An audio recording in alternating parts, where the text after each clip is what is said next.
তাওহীদি media, বিশুদ্ধ ইসলামের পথে।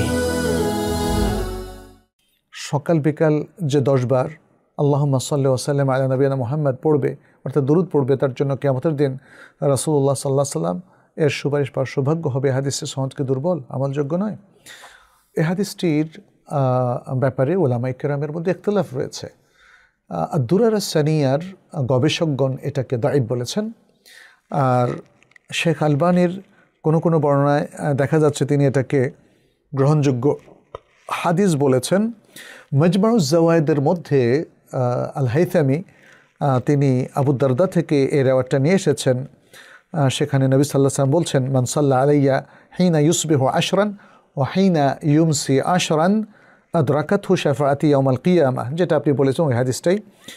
এটা তিনি সেখানে বলছেন, মাজমাউজ জাওয়ায়েদের যিনি সংকলক ইবনে হাজার আল হাইথামি বলছেন, রাওয়াহু তাবারানী বিইসনাদাইন, এটার দুটো ইসনাদে তাবারানী এটাকে বর্ণনা করেছেন। একটা ইসনাদ হলো জাইয়্যিদ ওয়া রিজালুহু ওয়াসিকু, এবং তার যে রাবি তাদেরকে সিকা বলা হয়েছে।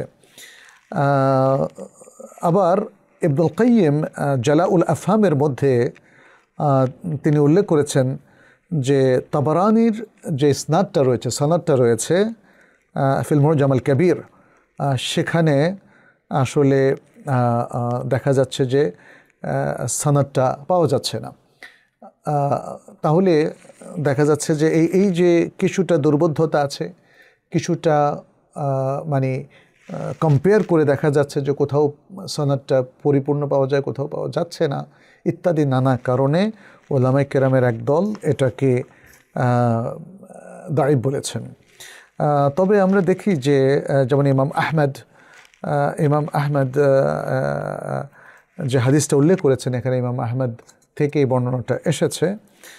দেখা যাচ্ছে এই হাদিসটা শেখ সালেহ বিন উসাইমিন সহ আরও অনেকেই বিশ্লেষণ করেছেন এবং বলেছেন এই হাদিসটা নবী সাল্লাল্লাহু আলাইহি সাল্লাম পর্যন্ত মারফু রেওয়ায়েত হিসাবে সাব্যস্ত হয় নাই। যেহেতু সাব্যস্ত হয় নাই, অতএব আমরা হাদিসটার অর্থটাকে আমরা এখানে বিশুদ্ধ বলে গ্রহণ করছি না। কিন্তু আমরা জানি যে রাসূল সাল্লাল্লাহু আলাইহি সাল্লামের উপর দরুদ পড়া তো অনেক সওয়াবের। এখন সকাল বিকাল 10 বার করে পড়ার এই সিস্টেমটাকে আমরা আমলে নেব না, যেহেতু হাদিসটা ওইভাবে শুদ্ধ বলে প্রমাণিত হয়নি।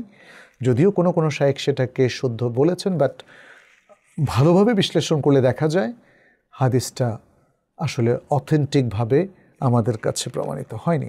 তাহলে আমরা আরামভাবে নবী সাল্লাল্লাহু আলাইহি ওয়াসাল্লামের উপর দরুদ যখন ইচ্ছা পড়তে পারবো, বাট সকালে 10 বার বিকালে 10 বারের আমলটাকে আমরা সুনির্দিষ্টভাবে আমল করা থেকে বিরত থাকবো।